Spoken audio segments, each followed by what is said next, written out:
all the audio and everything else like that. So this is Late Night Parents. This is Ted Hicks. And as always, ways to get in contact with us is latenightparents.com. For those of you that are slightly lazy with your keyboard, lnp.tv. And I'm pleased to have special guests that we're meeting with for the first time, Miss Heather Finn, the author of the Nutty Bug-books. Heather, welcome, welcome, welcome. How are you doing? Thank you so much, Ted, for having me on the program. I'm doing great. That is wonderful. That is wonderful. Well, I will tell you, before we even get started, I want to say thank you to Miss Amanda Bush for being able to put this together. Amanda was very helpful with connecting me with you in regards to taking a look at your book, which I really did enjoy. And I'm so glad to hear that. And Amanda's wonderful as well. Yes, she really, really is. I mean, it's great. So, wanted to talk to you about a couple of things. Tell us about yourself. Then you can tell us about the book or the inspiration for writing the book. Sure. Well, let's take that in several steps here. So, I live up in Marblehead, Massachusetts, and I am a wife and a mother of 2 children. I'm actually an identical triplet and the 8th of 10 children. So wow. I grew up in a large family, and I grew up listening to a lot of stories. And, I would say that when I became a mom, I shared stories from my youth with my kids because, kids are always asking you to tell them stories. And when I ran out of stories to tell, I began to write my own, create my own. And, it was interesting. I began searching for, fun yet educational books to teach my kids about good health and hygiene. And what I found is that those books are hard to find, especially books that educate but engage at the same time. So, the book that we're here to talk about is Heroic Henry and the Nutty Bugs. And it really is a book that teaches children all about tree nut and peanut allergies, again, in a fun and entertaining way. And we know that, food allergies are on the rise. Totally.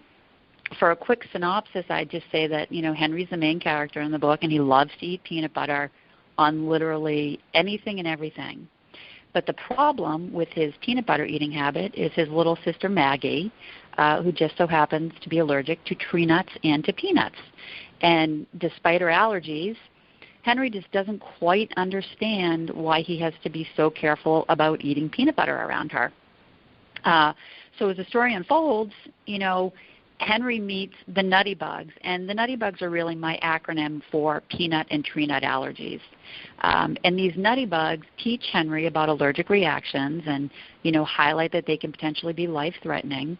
And then Henry uses what he learns from the Nutty Bugs to help a friend at school and then becomes known as Heroic Henry. But I would tell you that anyone listening to this program needs to read the book to determine who the real hero in the story is. And you asked me a question about what inspired me to write this specific book. And, yes. Again, I think, our kids are a great source of inspiration in our lives. And here, too, they inspired me to write this book because they have 2 cousins who have food allergies. Okay. One cousin has, again, what I'm going to deem a nutty allergy, so is allergic to nuts and peanuts or tree nuts. And another cousin has general food allergies, soy, wheat, egg, dairy, you name it. And my kids spend a lot of time with their cousins, and they've often asked me a lot of questions pertaining to their cousin's food allergies. They'll ask me what would happen if, their cousins were exposed to a food allergen, and, how would they know if their cousins were having a food allergy reaction. Right. So my kids had a lot of questions, and, recognizing that I'm a mom and I'm not a doctor, and that food allergy discussions can be pretty complicated. I recognized that I needed to find a resource to help answer their questions and really better educate all of us on the topic. So I did research, and this is a really interesting statistic. So I learned that 1 in 13 children in the United States has some sort of a food allergy. And that was very eye-opening for me. So Really? again, I looked for resources to help answer those questions, and I really couldn't find any children's books that I thought were engaging, for such a deep topic. And most of the books were very educational, but difficult and a bit dry, in my opinion. So I embarked on writing this book. Really, it's a long-winded answer, but in an attempt to answer my kids' questions, and recognizing that if my kids had questions about it, that there were a lot of other children who were asking their parents the same questions. And hopefully it addresses a serious topic, again, in a fun and engaging manner. That is excellent. That is excellent. So, hey, Heather, I want to ask you, this is in a series of books? Like, what are the plans here? Yeah, it is a series of books, and actually Heroic Henry and the Nutty Bugs is my second book. My first book is called Fabulous Farrah and the Sugar Bugs, and again, that was inspired by my daughter, several years back, when getting her to brush her teeth was very difficult.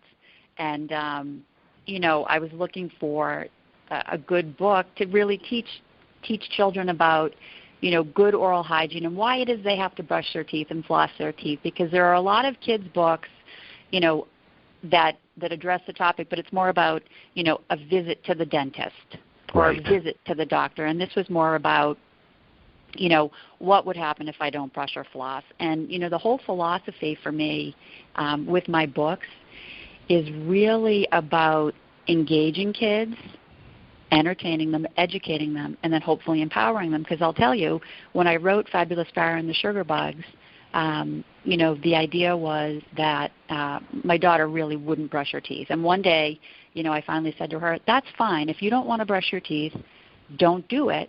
But recognize that the sugar bugs are going to come visit you tonight. And, her eyes got wide, and she looked at me, and she said, what's a sugar bug? And I wanted to explain to her that, sugar bugs is actually an acronym for plaque, and what happens if plaque stays on your teeth, et cetera. So it's really funny. I mean, she was my muse, and she listened to so many iterations of versions of Sugar Bugs before I ultimately published it. And it's funny because to this day she may say, "Mom, can I skip brushing my teeth tonight?" And I'll say, "Sure, absolutely, but remember the sugar bugs might come." And then off to the bathroom she goes. So it's empowering, right? Kids are empowered to make their decision to brush their teeth. And as a parent, I think one of the best pieces of advice I ever received was to pick your battles. So, and then the funny thing about Sugar Bugs is I started sharing it with some of my friends, and it was a great resource. They were like, "Oh my goodness, I told my children if they didn't brush, the sugar bugs are going to come," and and the kids are now empowered to do it. So the Sugar Bugs is the first book. Nutty Bugs is the second book. I'm currently working on a project called Remarkable Ryan and the Love Bugs, which is all about, the importance of emotional health and well-being for kids, because, the idea is that kids really need to feel loved and supported so that they're empowered to have self-confidence. And I hope to have a long line of bug books. I see litter bugs coming, and which is all about the environment, and we're going to do one about manner bugs. Because I think in a lot of respects, I feel like several people have lost the idea of good manners. Yes, they have. so hopefully my bugs will have a long lifeline. Oh, definitely, Heather. That is a great explanation. I'm really excited about the next line of your bug book line. All together. I do have a question about the business side of this, publishing. Tell us, what were some of your, easy wins? What were some of the pain points in getting your book published? Well, that's a great question. So when I embarked on, writing this series of books, I really wanted to control my content. Okay. So I decided to self-publish my books. So my company is called littleharborbooks.com, and I use Amazon as my resource for self-publishing. And I have a wonderful woman by the name of Bonnie Lemire who can put your book together in the appropriate format, and she's my illustrator as well. And so, basically the whole idea of self-publishing is very interesting because, when you go the traditional route and contact publishing companies, by and large you have to give up control of your content. Yes. And I just didn't want to do that because, goes back to this whole series of books. I have big dreams for my bugs. And so, for me, it was really learning everything there is to know about the world of publishing. And it was a huge learning curve. But now, if anybody out there is interested in self-publishing, please contact me because I have some good stories to share. And, I would say, the other interesting thing, too, for me is that along with my books, I've created these little short cartoons to go along with my books. And so, if you go to my website at littleharborbooks.com, you can go to the website and you can click on the Sugar Bugs cartoon. And essentially, I don't know if you'd remember, Ted, when I was growing up, there was a program called Schoolhouse Rock. Schoolhouse Rock, correct. Yeah, do you remember it? Conjunction I do. Junction and What's Your Function? Yes. What's Your Function? And I'm Only a Bill Sitting Here on Capitol Hill. Yes, definitely. And I thought, those were those little cartoons that were played on Saturday morning cartoons, and they were quick songs that rhymed, but you took something away from it. So the idea of my Sugar Bug and my Nutty Bug cartoon is that kids can watch the Sugar Bug cartoon and know I'm a sugar bug known as plaque and it's the sugar on your teeth I like to attack. Or they can click Nutty Bugs and say I'm a nutty bug known as a nutty allergy and I can cause trouble for the friends that I meet. And it's a quick way for these guys to get, the understanding of, why you should brush your teeth for sugar bugs and why you need to be aware of nut and peanut allergies, all around you for nutty bugs. And again, that was part of the reason I chose to self-publish because I wanted to control my cartoons as well. Yes. Oh, my goodness. That is so awesome. I think so, too. It's been fun. The one thing I do have to say to you, Heather, is the fact that, and it's a question, it's more of a rhetorical statement. Whatever happened to the cartoons on Saturday morning? I know. It was so wonderful, wasn't it? It really was. It really was. And I was speaking with one of my friends recently, I would say last weekend. I said, remember our childhood? And, my buddy was like, yeah. And I said, do you see what the kids of today are missing out on? Yeah. Well, I think largely for us, though, it was we only had a certain number of channels, right? That's true. So if we wanted to watch TV, that was the content that we had. So we had, the Barbara Papas and, Scooby-Doo. Yes. And all of those fun cartoons and, the Looney Tunes cartoons, et cetera. And now, the medium has changed dramatically. It really has. There's cable, there's streaming. The generation today just wants to pick a show and binge watch the show. That's it. My son, is 9 years old, and his preferred medium is an iPad watching YouTube. He likes to watch. I was just going to say that. My son is 9, Heather, and he has a TV in his room. And he has, and this is not a promotion for Verizon, even though they do sponsor our show. But so we have a Verizon cable box, which is hardly turned on. He's watching YouTube. Yeah. He's watching what he wants to watch on YouTube, and I'm like, oh my. It is. I think there's a whole generation, and there are certainly famous YouTubers, right? Yes. My kids talk about, celebrity YouTubers. These guys who have grown their own channels and, gotten up to a number of viewers, and they have so many views per day. But I also think, being able to go on to a medium like YouTube and just search for whatever it is you're interested in is really appealing to kids versus, sitting down and, watching some show on TV that, is the only show in town. There's just so much content available. And, it's obviously been a challenge for companies like Verizon and, Comcast and Netflix Correct. And Disney and all the major networks. Correct. Right? They're all trying to figure out how to get as many viewers as they possibly can and what kind of content is going to be received well by, different generations of folks. Correct, and it's more about pushing versus pulling. it's more on the lines of, okay, hey, this is, here's today's programming, and you're like, you know what, I want to just choose this. And I know it's it's scheduled to come on at 3 o'clock, but I want it right now. Yeah. And it's the traditional TV had a great 50-year run. It did. It had a great 50-year run, but I think, viewers want options.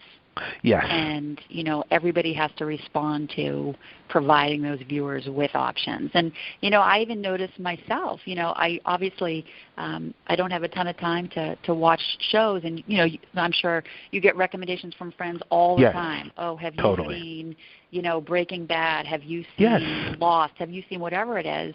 And you say no. And then, the option to be able to go on to Netflix and, pull up season 1 of Breaking Bad and, watch it while you're on a treadmill or doing whatever. It's awesome. Great. It's awesome. It's awesome. And so, it's really awesome. Maybe if we had grown up in a generation like that, it would be just, standard. But I like the option now. So I think our kids are going to have a really interesting, it's going to be interesting to see how media changes for them as they grow up. Here's the last thing I'll say to you, Heather. I just remember it used to be, going to the library, walking, the library for... Do you remember? Yes. Going through the index cards. Yes. Trying to find remember. your book and what row it was in. I remember it so well. I remember that stuff. I remember it being 3 blocks away from my house, and I would have to go and walk there with my library card and, and go find exactly what you want to find and, And take it out for 2 weeks and make sure it wasn't overdue. Yes. That doesn't. I'm not saying that doesn't exist anymore, but it's a different world. It doesn't really exist anymore. It's a very different world. Yeah. It's this advent of being able. It's what it is. It's the convenience economy. Everybody wants everything at the drop of a hat, right? Right. They want to be able to go online and click something and say, "I want that book. It's here." Exactly. It's interesting, and you miss it on some level because I feel like there's learning involved in that process, right? There's learning, and you go to the library and you have to figure out how to find my book, and you have to engage with the librarian and ask questions. Yes. I think a lot of that is lost today on the generation of kids because there's not a lot of engagement. You walk down the street and you see kids looking down, especially now with the Pokemon craze and their own my Pokemon, goodness. But it's even, you go to a restaurant and kids are on their phones, or whole families are on their phones. Oh, right? No my one's goodness. engaging anymore. Heather, we can go on for days right now because I will tell you. Ted. Boy, could we go on for days. Heather, I could tell you this much. So my 9-year-old and my 14-year-old, so we go out to dinner with Mom, and we go out most time once a week, sometimes twice a week. And, the one rule. That sounds very much like me, Ted. Put your phone away. No phones. Yep. Especially the 14-year-old, right? Yes. Oh, my goodness. Because I have a 13-year-old, and yes. She's my husband often says that the phone is poison. I don't disagree with your husband. I don't disagree. Yeah. And with I would love to have you back on to talk about screen time. Just your, how you're dealing with it. Because I can tell you with me, it's kind of like I'm an IT person by trade, so I've been in information technology for 19 years. You've seen a lot of changes. Yeah. I'll turn off the router. I'll turn off internet access for that specific device between these specific hours. But, I'm sitting here saying, what are some of these parents that are not IT people that are technically challenged, technology-wise? How are they dealing with this? Well, that gets into a lot of different conversations outside of screen time, too, right? Because it gets into conversations about parenting and parenting styles, and everybody has their own way of doing things. And it goes back to why I wrote Sugar Bugs. It's pick your battles, right?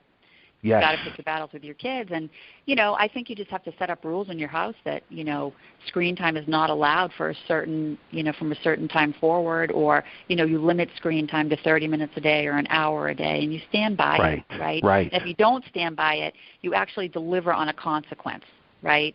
You take your child's phone away for 2 weeks, and we know that, oh, my goodness, what are they going to do without a phone or an iPad for 2 weeks? They're not going to know anybody or anything going on. but at the same time, it's what's best for them. It really is. Heather, I will say this much. It wasn't an argument. It was a spirited discussion that I had with a hardware provider that, can control internet time and everything else like that. And I said, yeah, interesting. This is digital parenting. I was like, okay, this is digital parenting. Whatever happened to, hey, I'm the dad, and here's mom, and here are the list of rules, and this is what you have to abide by. Which is how you grew up and which is how I grew up, and I actually feared my dad. When he said no, yes, it was no. Right. Yeah. But I think, it goes back to the whole discussion about, a lot of parents try to be friends with their children today, and it's great. It's great to be friends with your children, right? We all should be friends with our children, and our kids need to feel comfortable such that they talk to us, because there's a lot of stuff today that they deal with that we didn't have to deal with, and it's a whole social media influence, right? Yes, and, yes. Being able to go onto YouTube with our 9-year-olds watching YouTube and, clicking something that takes you to somewhere you shouldn't be, right? Correct. There's all that we have to be aware of. But it is basic. It goes back to basic principles and what are the rules in your home. Right. If you don't have the rules, it's difficult to limit things. It's difficult to limit screen time. You just need to set up the rules, and if one of your children breaks the rule, you really need to have a consequence. Because kids get into this role of, I know I'm not supposed to be using my phone right now, but it's okay, and mom won't care. Right. Mom should care. Mom should say, you know what, you specifically knew you weren't supposed to use the phone after a certain hour. I am now taking your phone away for 2 weeks. Because that seems to be what motivates kids That's today. the showstopper. That's the showstopper right there. Give me all of your devices. To the world. It's their lifeline to the world. Give me I'm sure you all of your devices and put them on my table and don't touch them. That's right. Because there's so much. I mean, God, we could spend hours talking about why I think iPhones and some of the social media is poison for kids. It really is. But like you said, you just have to navigate it as a parent with a fine line. And you want your kids to be able to talk to you always, and you want to empower them. You want to empower them to have self-confidence and make good decisions and be responsible. But it becomes increasingly difficult in the digital parenting age, for sure. Totally. Heather, it's been such a blast talking with you. Like I said, this is the first time. This definitely won't be the last time. I'm not sure if you know, because I've told Amanda. So I do a Sunday night 7 p.m. radio show. It's a local radio, 1240 a.m. in Long Island. I would love to have you on as a guest sometime in the future, and we can, you might want to say debate, but it's not really a debate because we're going to agree on dealing with parenting and this, this electronic age.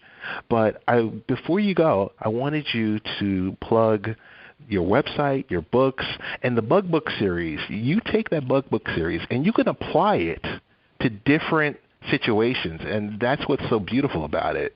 And I was just really glad to be able to connect with you and talk with you about it. But tell us best ways to get in contact with you via social media, best ways to get in contact with, finding out about the Bug Book Series, all the above.